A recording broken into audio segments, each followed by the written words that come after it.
रविवार को अगर लोटा भरकर शिव को समर्पित करा जाता है तो घर में तेज लक्ष्मी प्राप्त होती है। सूर्य को 3 अर्घ होते हैं। एक लाल चंदन का अर्घ कार्य की सिद्धि के लिए सूर्य नारायण को दिया जाता है। एक काली मिर्ची के पानी का, जब आप कोई एग्जाम में बैठ रहे हैं, कोई परीक्षा में बैठ रहे हैं और आपको उसमें उत्तीर्णता चाहिए या मेरा ये काम सफल चाहिए या अदालत में केस चल रहा है उसको निपटाना है, तो काली मिर्ची के जल से सूर्य को अर्घ दी जाती है। तो उस जल के अर्घ से व्यक्ति का काम तुरंत 1.5 महीने के अंदर सफल हो जाता है।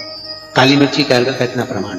तीसरे नंबर पर है बेलपत्री के जल का सूर्य को दिया जाता है। बेलपत्री के जल का कौन देता है? जो बहुत बीमार पड़ा रहता है, जिसको कुछ ना कुछ शारीरिक कष्ट चलता रहे, कभी घुटना, कभी कमर, कभी पेट, कभी ब्लड प्रेशर, कभी शुगर, कुछ ना कुछ चलती रहे, तो वो लगातार 1 महीना बेलपत्री के पानी का अर्घ सूर्य को देता रहे, उसको रोग से निवारण हो जाता है। रोग से सूर्य अर्घ क्यों प्रधान? शिव पंचायत में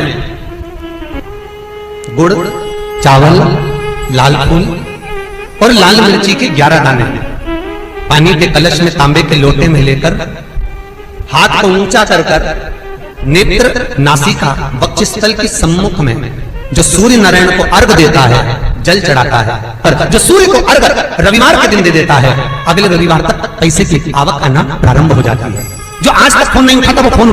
पौष के महीने में 7 बेलपत्र, 1 लोटा पानी, 1 जल का पात्र, और उस साल 7 बेलपत्र में भी मध्य की बेलपत्र में बीच वाली पत्ती पर केसर का भाग घिस कर चंदन बनाकर उससे ओम लिखकर, और दोनों जो पत्तियां हैं उस पर गणेश जी, रिद्धि सिद्धि और माता पार्वती जी का, कार्तिकेय जी का स्मरण कर कर उस पत्ती पर केसर चंदन की बिंदी लगाकर बाबा देवाधिदेव महादेव को अशोक सुंदरी की जगह पर समर्पित करी। और उसी में से 1 बेलपत्र वापिस बाबा से लेकर आइए कि मेरा यह कार्य है बाबा और आपको करना है। लाखों के दुखड़े जो तू हर गया डमरू वाले, फिर मेरे दुखड़ों को देखकर क्यों डर गया डमरू वाले। बाबा तेरे भरोसे पर यह कार्य। शिव से निवेदन कर कर 1 बेलपत्र बाबा की वापिस लेकर आए, उसको संजो कर रखे। स्वप्न में हर कवि आ जाते हैं, कह देते हैं नंदी तो पत्थर का है गुरुदेव।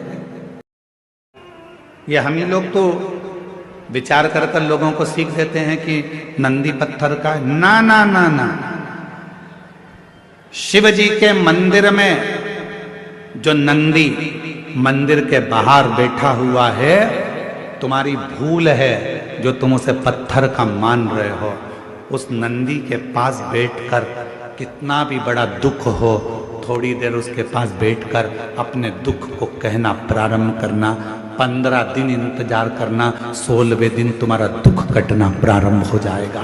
किसी से नहीं किया तुमने, ना अपने रिश्तेदार से, ना नातेदार से, ना कुटुंबी से, ना कबीले में, ना परिवार में, ना रिश्तेदारों से, ना अपनों से, किसी से अपना दुख नहीं कहा। केवल दुख कहा तो भगवान देवाधिदेव महादेव के नंदी से कहा, और नंदी से तुमने तो कहा था पत्थर के नंदी से। फिर शिव जी तक बात कैसे पहुंची? दुख कैसे कटा?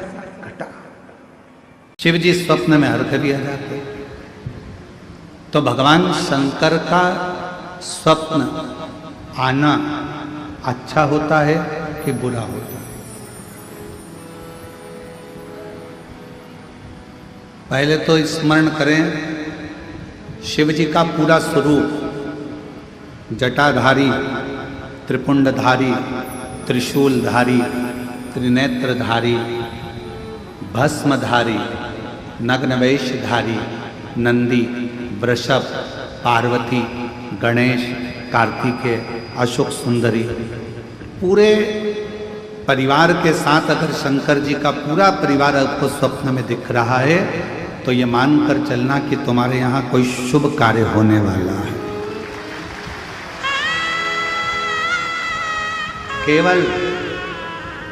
केवल और केवल भगवान शंकर त्रिशूल लेकर, त्रिपुंड लगा है, जटाजूड़ बांधे हुए हैं, भस्म रमी हुई है, मृगछाला पहने हुए हैं, बागंबरधारी है, रुद्राक्ष की माला है, चेहरे पर मुस्कुराहट है, अकेले शिव त्रिशूल के साथ नजर आ रहे हैं, तो समझना कोई संकट आने वाला था, उसको टालने के लिए मेरा शंकर तुम्हारे स्वप्न में आकर खड़ा। और यदि भगवान शंकर का कोई शिवलिंग नजर आ रहा है? केदारनाथ, भीमा शंकर, महाकाल, कुबेरेश्वर बाबा, मल्लिकार्जुन, वैद्यनाथ, कृष्णेश्वर, या तुम्हारे घर के पास में जो शिवलिंग है वो भी, या कोई पुराना शिवलिंग जिसको तुमने कभी देखा ही नहीं है, तुम्हारे स्मरण में भी कभी नहीं आया, ऐसे शिवलिंग का अगर दर्शन हो रहा है तो ये समझ लेना कि शंकर भगवान आपके द्वारा कोई अच्छा कार्य करवाने वाले हैं और वो आपको प्राप्त हो, चाहे वो किसी भी अवस्था की हो, चाहे उस बेलपत्र का ये पत्ता आधा टूट गया हो, चाहे वो बेलपत्र का एक पत्ता भी पूरा टूट गया हो, चाहे वो बेलपत्र 2 पत्र की हो गई हो, चाहे वो बेलपत्र को कीड़ा खा गया हो, चाहे वो बेलपत्र खंडित हो गई हो, चाहे वो बेलपत्र किसी भी तरह की हो गई हो, चाहे वो बेलपत्र शंकर जी पे चढ़ी क्यों ना हो, चाहे वो बेलपत्र एक किताब में रखकर सूख गई हो, चाहे वो बेलपत्र के टुकड़े टुकड़े हो गए हो, चूरा चूरा हो गया हो, तो भी वो बेलपत्र मेरे शंकर भगवान स्वीकार कर लेते हैं।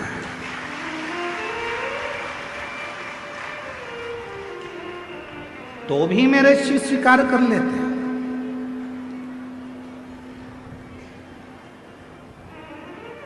कभी अगर मौका लगेगा तो हम अपनी जिस गाड़ी से हम लोग आते जाते रहते हैं, उस गाड़ी में हम लोग एक किताब रखते हैं शिव जी की, वो एक किताब रखते हैं। उस किताब में बेलपत्र को, ऐसे बेलपत्र को हम लोग रख लेते हैं।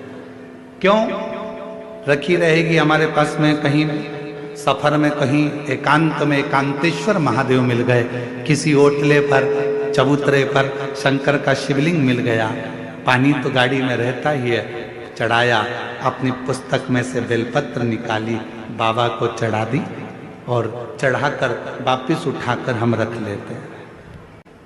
फिर आगे गए, फिर कोई एकांतेश्वर महादेव मिल गए, चढ़ा दिया, बेलपत्र निकाली, बाबा को चढ़ा दिया, स्वीकार कर। उस बेलपत्र में इतना बल उत्पन्न हो जाता है क्योंकि एकांतेश्वर महादेव में एकांत में शंकर भगवान बैठे हैं और आप उनकी आराधना कर कर वो बेलपत्र को चढ़ाकर स्वीकार कर कर जब औषधि के लिए लेकर आते हो तो बड़े से बड़े रोग पर भी वो बेलपत्र काम करना प्रारंभ कर। वो बेलपत्र, अब कई माताएं यहाँ पर आती हैं, कई माताएं हमारे पास में यहाँ पर आती हैं जिनका नाम हम पुकारते हैं, वो आती हैं, हम बेलपत्र देते हैं तो किसी किसी की बेलपत्र टूटी हुई रहती है, खंडित रहती है, तो माता कहती है तो खंडित है गुरुजी, दूसरी दे दो।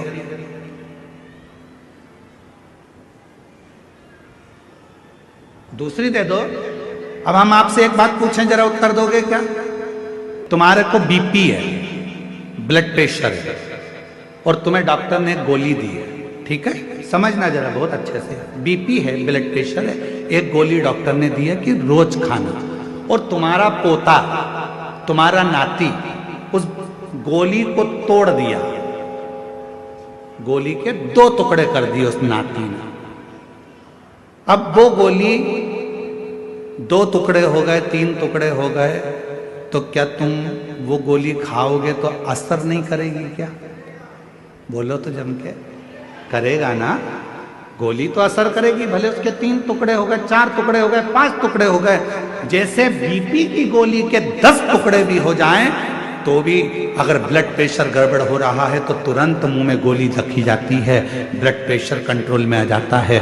शुगर कितनी भी हाई और ऊंची या नीची जा रही हो, शुगर की टेबलेट के कितने भी टुकड़े कर दो, वो शुगर की टेबलेट खाई, शुगर लेवल में आ जाती है। उसी तरह बेलपत्र चाहे कितने भी टुकड़े हो जाएं, पर बेलपत्र तो बेलपत्र अपना काम कर ही जाता है, वो बेलपत्र अपना काम करेगी। इसमें गुरुजी ये खंडित हो गई, गुरुजी तुमने तो मेरे को 2 पत्ती दी, गुरुजी इसमें से आधी पत्ती जी ऐसा, वो भी शिव महापुराण की सारी दुनिया चाहती है कि ये बेलपत्र हमको मिल जाए, पर भगवान की कृपा से यदि भाग्य से तुम्हारे हाथ में आ गई है तो उससे जोरदार किस्मत वाले तुम हो नहीं सकते। फिर वो आधी मिले, 1 मिले, जितनी मिले उसको स्वीकृत कर। वो अपना असर दिखाएगा। ऐसा नहीं कि वो अपना असर। एक कटोरी में पंचामृत बनाकर ले जाते हैं, दूध, दही, शहद, घी, शक्कर, ये सब मिलाकर यदि आप लेकर जाते हैं और ले जाकर भगवान शंकर के सामने समर्पित करते हैं, एक बेलपत्री अशोक सुंदरी, अभी तक आपने जो बेलपत्री चढ़ाई है अशोक सुंदरी के ऊपर, डंडी का मुख जहां से पानी बहता है उस ओर रखा जाता है। पर जब हमें ऐसा लग रहा है कि हमारे पितृ भूखे हैं या हमारे पूर्वज प्यासे हैं या उनको भाग नहीं मिल रहा, इसलिए मेरा कोई काम नहीं हो रहा, इसलिए शिव राजी नहीं हो रहा है, तो ये बेलपत्री के भाग को बदल दिया जाता है। ये बेलपत्री अशोक सुंदरी की जगह पर जब चढ़ाया जाता है तो ये पत्ती का जो भाग है जहां से पानी बहता है उस ओर रखा जाता है, और ये डंडी का भाग शिवलिंग की ओर रखा जाता है। और यहीं पर भगवान शंकर को जो तुम पंचामृत बनाकर लेकर गए हो वो पंचामृत चढ़ाया जाता है, और वही पंचामृत थोड़ा सा शिवलिंग पर चढ़ा दिया जाता है। उसके बाद में पितृ पूर्वज जल की आस नहीं रखते, न भोजन की आस रखते हैं, क्योंकि शंकर उनको तृप्त कर देते हैं, शिव उनको पूर्ण कर देते हैं। ध्यान देना इस कथा पर। शिव के मंदिर में कभी भी जाओ, तुम्हारा बेटा कोई नीट का एग्जाम दे रहा है, कोई कंपटीशन एग्जाम दे रहा है, तुम्हारी बेटी कोई परीक्षा दे रही है, तुम्हारा बच्चा, बेटा बेटी, पति पत्नी कोई भी कोई एग्जाम में बैठने का प्रयास कर रहा है, पहले तो उससे कहो कि अपनी मेहनत 4 गुना कर, खूब पढ़, परिश्रम 4 गुना कर। और मान लो 5-6 बार दे चुका, 2-4 साल हो गए, 5 साल हो गए, तो फिर उससे कहो शंकर के मंदिर में 7 दुर्वा लेकर जाओ। कितनी दुर्वा?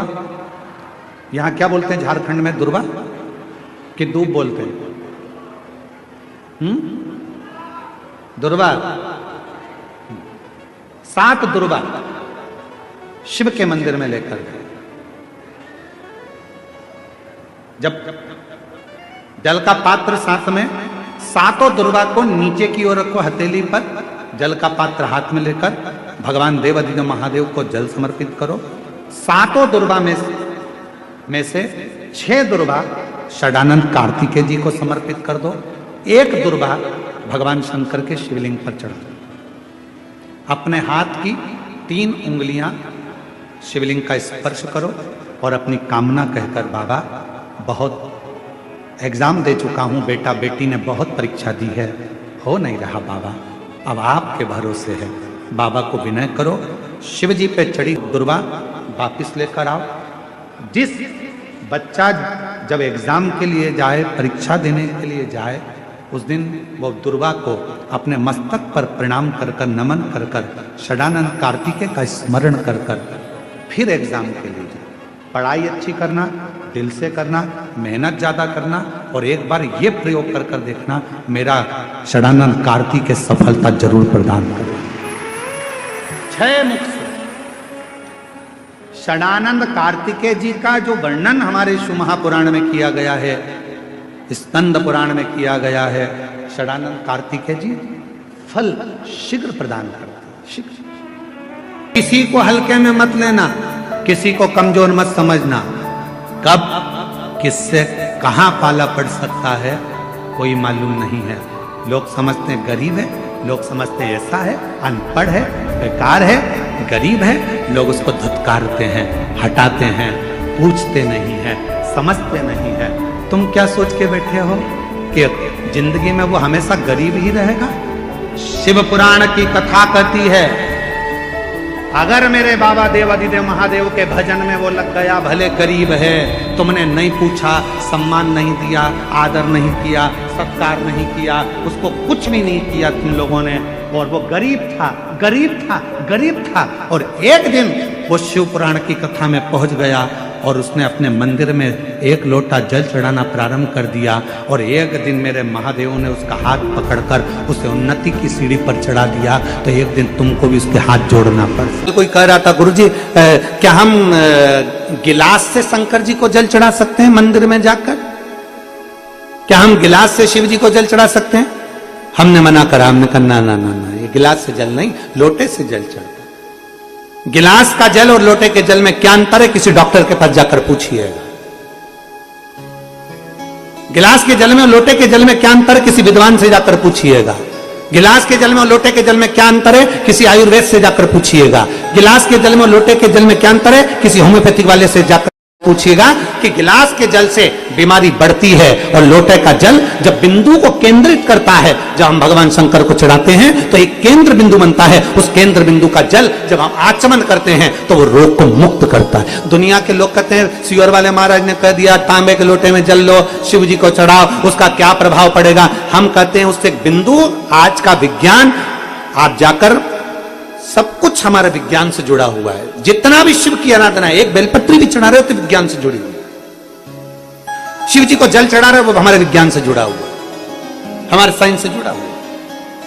लोटे का जल और गिलास के जल में अंतर हो जाता है। जब लोटे का जल हम महादेव को समर्पित करते हैं, लोटे का जल होता है, अर्थात लोटा नीचे से छोटा, ऊपर से बड़ा, फिर बीच में से फैला होता है, और अर्थात हमारी बुद्धि को केंद्रित कर कर जल जब समर्पित किया जाता है तो वो जल हमारे विवेक को प्रबल करता है और हमारे जितने दोष हैं, भीतर की इंद्रियों में जितना भी दोष है उसको समाप्त कर कर हमारी पाचन क्रिया को मजबूत करता है। लोटे का जल हमारी पाचन क्रिया को मजबूत करता है। जिसके पेट में तकलीफ रहती हो, जिसका पेट हमेशा तकलीफ में रहता हो, हमेशा तकलीफ में, कोई नई नई बीमारियां हो जाती हैं, पेट से जुड़ी जितनी बीमारी हो जाए, आप नियम बना लो कि तांबे का लोटा मेरे कमरे में रहे, उसमें जल भर दूं, गिलास में पानी पीना बंद कर दूंगी और लोटे से पानी पीना चालू करूंगी। पुराने जमाने में बीमारियां कम होती थी, लोटे का जल ज्यादा पीते थे, गिलास विलास हाथ में नहीं लेते। गिलास तो अंग्रेजों ने हमको पकड़ा दिया, और ना जाने काय काय का गिलास पकड़ा है, क्या बोलूं आपको। ये गिलास तो पकड़ा दिया है इन्होंने, ये गिलास का महत्व नहीं, लोटे का महत्व है। इसलिए सारी समस्या का हल, जम के बोलो जरा, सारी समस्या का हल एक लोटा जल। इसलिए लोटा मूल है। आप पेट की बीमारी से कितने भी ग्रसित हो, कितनी भी बड़ी बड़ी बीमारियां तुम्हारे पेट से जुड़ी हुई हो, उस पेट की बीमारी को, पाचन क्रिया से जुड़ी हुई, एसिडिटी से जुड़ी हुई कितनी भी बीमारियां हो, लोटे का जल पीना प्रारंभ कर दो। बस घर के लोगों से कह दो मेरे को पानी ला कर देना, तो लोटे में ला कर देना। दुनिया के लोग हंसेंगे, 4 मेहमान आएंगे, क्या कहेंगे, गांव वाले हो? अरे होंगे, पर अपना शरीर अपना है, इसलिए अपने को अच्छा रहना है, तो लोटे का जल पीना। आचमन कराओ, शंकर को जल लोटे के जल से चढ़ाओ, शिव की। आज गणेश जी की चतुर्थी है, रिद्धि सिद्धि लेकर गणेश जी आपके घर में आए। मुंह उदास कर कर मत बैठना, लॉकडाउन जैसा चेहरा मत बनाना, अपने चेहरे पर प्रसन्नता रखना। चतुर्थी के दिन 7 गांठ वाली दुर्वा 21 ले लो और चतुर्थी के दिन गणेश जी को समर्पित कर दो। पंचमी तिथि को उस दुर्वा को उठाकर दूध में डाल दो और उस दुर्वा को दूध में डालकर उस दूध में उस दुर्वा को मल लो, और जिसके सफेद चमड़ी पड़ गई हो, चर्म रोग हो गया हो, उस दूध को उस दुर्वा के साथ, दूध नहीं भी हो तो पंचमी के दिन दुर्वा का लेपन शरीर पर कर लें। आधे घंटे तक करने पर पंचमी को प्रदोष काल में स्नान कर लें। महाराज आपको चर्म रोग में आराम लग जाएगा, सफेद चमड़ी अपने असली रंग में आना प्रारंभ हो जाएगी। 21 दुर्वा के 108 बंडल बना लो। अगर एग्जाम में बैठ रहे हो, सरकारी परीक्षा में बैठ रहे हो, पास नहीं हो रहे, नौकरी नहीं लग रही, बहुत जगह इंटरव्यू दे दिया, 21 दुर्वा के 108 बंडल बनाओ, उसकी माला बनाओ और देवी के मंदिर में, माता जगदम्बा के मंदिर में, अर्थात जहां शंकर पार्वती पूर्ण परिवार विराजमान हो, ऐसे देवी के मंदिर में गणेश जी के गले में वो माला अर्पण करिया है, अपना नाम बोलकर और जिस एग्जाम में बैठ रहे हैं उसका भाव वर्णन कर कर महाराज, और वहीं से एक पुष्प लेकर अपने कमरे में जहां पढ़ते हो कांच की प्लेट में उस फूल को रख दीजिए और दूसरे दिन एग्जाम के लिए चले जाइए, आपको उसका फल अवश्य मिलेगा, अवश्य मिलेगा, आप उसमें उत्तीर्ण होंगे, फल प्राप्त होगा। दुर्वा सुख का अनुभव करा देता, आनंद का अनुभव।